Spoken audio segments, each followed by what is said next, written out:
So y'all know I like to encourage, not just y'all, but myself. So the other day I went to read Jeremiah, but something led me to Nehemiah. And then I went back to go read Jeremiah, but Nehemiah kept popping up. So I'm like, Lord, what is it in this that you need me to grasp? Because I keep being led to read Nehemiah. Now, Nehemiah is the last book in the Old Testament, and it tells of the third return to Jerusalem after the captivity. And it also tells how the wall was rebuilt and people was renewed in their faith. So once I found that out, I said, Lord, you're trying to give me a fresh wind of it's going to be okay. Your wall is destroyed right now, but I am rebuilding in the presence of your enemy. Not only in the presence of your enemy, but I'm doing some things in your life that you can't even see. See, Nehemiah was saddened to hear about the wall being destroyed. And he placed it in his heart to leave the comfortability of his own home to go and rebuild this wall. Now, to mind you, he had to get a tribe of people to do this. He could not do it on his own. So he did go with others, but also it was about gathering the community. As I was reading it, I'm saying, okay, Lord, what are you saying? I still didn't grasp it. I understand the building of the wall because as I was reading it, I'm like, okay, destruction. I said to myself, okay, you want me to notice the destruction, but what else? Okay, he's here to build this wall. What else? And you know I'm going to give you some Bible, baby, okay? Because I have to convince you and encourage you that no matter what your wall look like, have built, burned down, whatever, the Lord is going to rebuild your wall, and your wall is your life. The Lord is going to rebuild your life, your faith, your strength, and renew a fresh wind in you if you continue to persevere just as Nehemiah. Now, when I read this, I was like, Lord, I'm getting excited. So I'm just going to jump into it. We are in Nehemiah chapter 4, and I'm going to just read through the verses that had me like, yeah, had me encouraged, okay? And I pray that you get encouraged too. Now, before I start, forgive me with the names, okay? Here we go. Sanballat was very angry when he learned that they were building a wall. He flew into rage and mocked the Jews, saying in front of his friends and the Samaritan army officers, what does this bunch of poor, feeble Jews think they are doing? Do they think they can build the wall in a day if they offer enough sacrifice? Look at those charged stones they are pulling out of the rubbish and using again. Now, let me tell you something. When God gives you a vision, it's not for everybody else to see the vision. It's your vision. Now, I'm encouraging myself with this. It's not for everybody to see the vision, but then you got people like Sanballat. He's trying to make other people to join the bandwagon that you cannot do it. Nobody's doubt in what you see, your vision, should influence the capacity of your faith. Meaning, because you had a vision that was bigger than anybody else could see, it doesn't matter what the people on the sideline is saying. Your faith has made you believe that you can rebuild this wall, and you're going to do it. And you're not going to only do it, you're going to persevere in it. And because of your faith, you are going to influence others to see the vision, and they're going to help you build your dream. You know that thing, Destiny Helpers? I'm waiting for mine, but I'm telling you right now, Nehemiah is a prime example of leadership. And how his faith encouraged others to believe it could be done. Let me keep going. Now, I want to bring you to Nehemiah's response to their mockery. I'm just giving you a little insight on how we should respond and how we should look at things when the oppression is being pressed upon us, okay? Look at Nehemiah.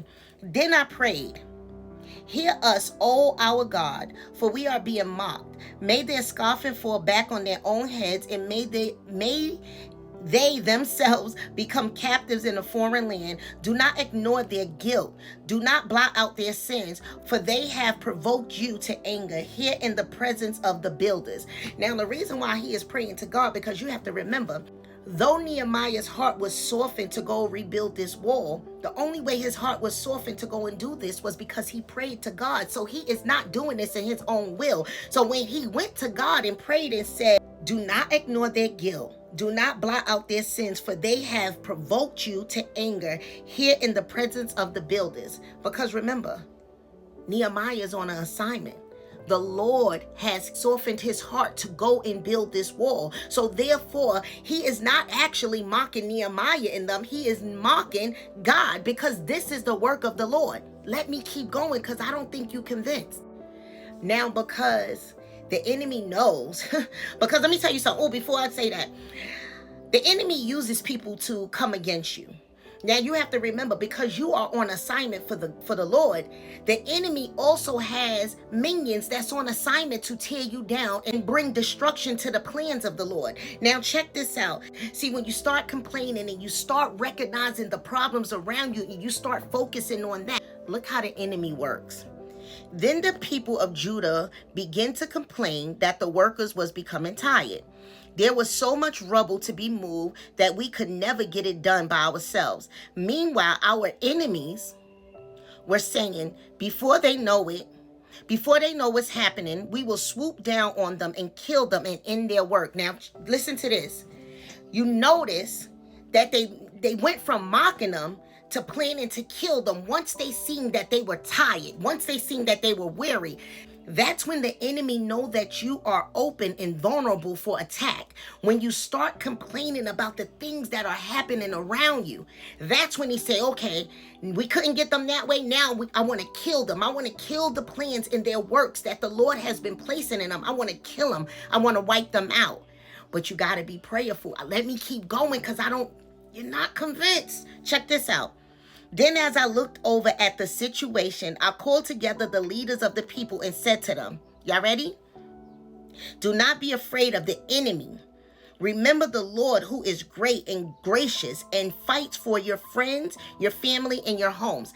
This had me like, yeah, Nehemiah, because it shows you, do not fear the enemy. Fear the Lord your God, because he is in control of everything. Right now, the enemy think that he is using these people to cause oppression, but in all reality, the Lord is using this situation to strengthen you in your faith and to push you, and so that you can persevere in whatever he has planned for your life.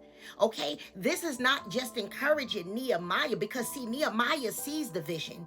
Now he has to get the helpers, the people that he done gathered to build this wall, to see the vision as well. So the Lord is placing in them to actually share Nehemiah's vision.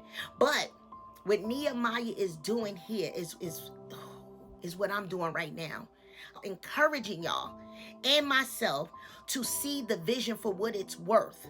We can finish this wall. We will be rebuilt. We will be strengthened in our faith. Because see, once this wall is rebuilt, the people who didn't see it but still was helping is now going to be transformed and renewed in their mind, because they're like, wow, I didn't see it.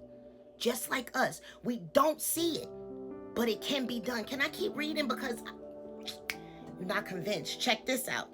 Here it is. When our enemies heard that we knew of their plans and that God had frustrated them, we all returned to our work on the wall. But from then on, only half of my men worked, while the other half stood guard with spears, shields, bows, and coats of mail. I don't even know what that means. I gotta look that up. If y'all know, let me know. The officers stationed themselves behind the people of Judah who were building the wall. The common laborers carried on their work with one hand supporting the load and one other hand holding a weapon. All the builders had a sword belted to their side. Let me tell you something.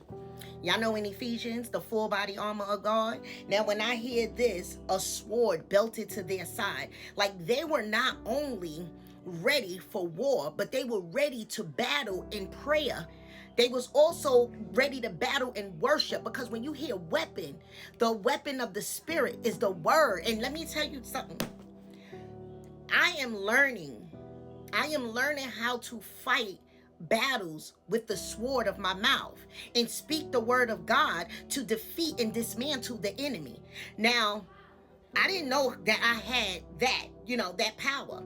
But I did know that God gave me the authority to do that. Not only are you suited up for battle, you are suited up for war, okay? Because it's a difference between battling and warring, okay? When we go into battle, we gonna show up. We might riff back and forth, but when we go into war, we gonna fight. We gonna fight. And because I'm coming in here with the sword of the Spirit, I'm going to win. During this time, none of us, not I, nor my relatives, nor my servants, nor my guards who were with me, ever took off their clothes. We carried our weapons with us at all times, even when we went for water. You know what that means? Never take that armor off. Never take that armor off, because once the enemy see that you are vulnerable and you are not guarded up and you are not ready, he will attack. I want to encourage you. Just like Nehemiah persevered and overcame the oppression, overcame the mockery. He actually ignored all of that. But it was his workers who was being consumed and worried about what was going on. But Nehemiah encouraged them to keep your eyes on what God has placed before us to do. They are not meant to see the vision, but you and I are. So right now, I want to encourage us that this wall can be built. We will be rebuilt in strength. We will be rebuilt in knowledge. We will be rebuilt in finances. We will be rebuilt in relationships. We will be rebuilt spiritually, mentally, emotionally, financially. We will be rebuilt. Just as Nehemiah is building this wall brick by brick, the Lord is layering us brick by brick. We got this. Do not pay attention to the opposers that surround you. Okay, so this is the most pivotal point of this video.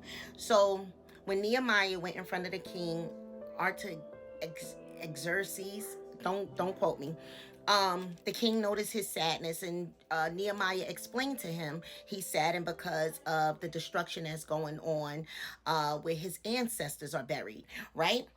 And the king asked him, like, what should I do? And Nehemiah asked to get permission to go. So the king asked him, how long will he be gone? Check this out. It never tells us what Nehemiah's response was. But come to find out, Nehemiah was gone for 12 years. 12 years. Now, your wall might take long. This is my whole point. Your wall might take a little longer. And Nehemiah never replied and said, 2 months, 3 years, because let me tell you something. He couldn't answer that question because he did not know. He did not know how long it was going to take the Lord to send that help, that supernatural help. And what I'm here to tell you on today, do not count the days. Do not watch the clock. Because you are not in control of when that wall is going to be built. You are not in control of when you're going to feel the full presence of God in your life. You're not going. See, we watch these videos that say in 3 days, 2 days. Listen, I was caught up at one time watching these videos like, dang, they ain't say, it ain't happen. Because can't nobody tell you 3 or 2 days. Can't nobody tell you nothing. As I'm reading, come to find out he was gone for 12 years. Not 12 months, not 12 weeks, not 12 days, 12 years. So therefore, when we listen to these videos that say, and I'm guilty of it too, I was, 6 months, 3 years, God is sending you a kingdom spouse. God is sending you a financial blessing in 3 days. I hear God saying 3 days. I'm not saying that it can't happen in 3 days. I'm not. But what I am saying is, from the word, it took Nehemiah 12 years to get that wall built. And it's a lot of things because we live our life a certain way for so many years that the Lord has a lot of cleaning up to do. And sometimes that do not happen overnight. Sometimes that don't happen in 12 weeks. Sometimes that don't happen in 12 days. Sometimes that don't happen in 12 months. It might happen in 12 years, okay? And that's not to discourage anybody. It's just to tell you, do not put no limit on God. Do not say this is going to happen in this amount of days, because only God can give you that answer. When he feels that you are prepared and he sees that you are ready to lay that last brick, and your wall is built. So I pray that this video encourages you, and know that though it looks like this, Like it's not going to happen. I'm talking to myself too. Though it looks like, I don't know how this wall is going to be built. I don't see it. Oh man, these people over here doing this. Do not stop. And not only that, while you are going, continue to not only encourage yourself, but encourage those around you. Encourage those around you to keep going. Your wall is almost finished being rebuilt. Okay? Keep going.